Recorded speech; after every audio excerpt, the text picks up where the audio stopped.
করেছি এবং আমরা জীবনের নিরাপত্তা, বাংলাদেশের মানুষের জীবনের নিরাপত্তা, সমাজের ন্যায় বিচার প্রতিষ্ঠার জন্য আমরা এক দফার সিদ্ধান্তে উপনীত হয়েছি। এই সরকার কোনোভাবে আর এক মিনিটও ক্ষমতায় থাকার বৈধতা রাখবে না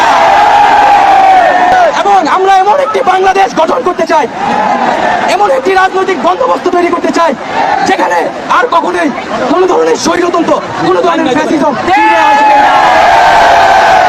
আমরা সেই এক দফার উদ্দেশ্যে আমাদের এক দফাটি হলো শেখ হাসিনা সহ এই সরকারের পতন এবং ফ্যাসিবাদের বিলোপ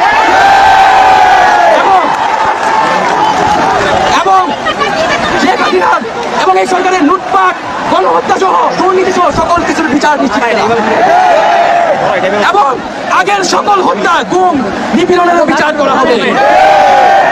আমরা প্রয়োজনে গণমহল ঘেরাও করে আপনাকে বন্ধুগণ, ইতিহাস বলছে ছাত্র নাগরিককে এখন দায়িত্ব নিতে হবে। আমাদের দাবি জানানোর কেউ নাই, আমাদেরকে আমাদের দাবি বাস্তবায়ন করতে হবে। আপনাদের প্রতি আহ্বান থাকবে, যদি আমাদেরকে গুম, গ্রেফতার করা হয়, মেরে ফেলা হয়, আমাদের যেই ভাই আমাদের গুম করা হলো, কিন্তু যেই মাইল বুক খালি করা হয়েছে তাকে কি দেওয়া হবে? আমাদের জীবনের বিনিময়েও শেষ রক্তবন্ধু পর্যন্ত এই লড়াই সবাই চালিয়ে যেতে হবে।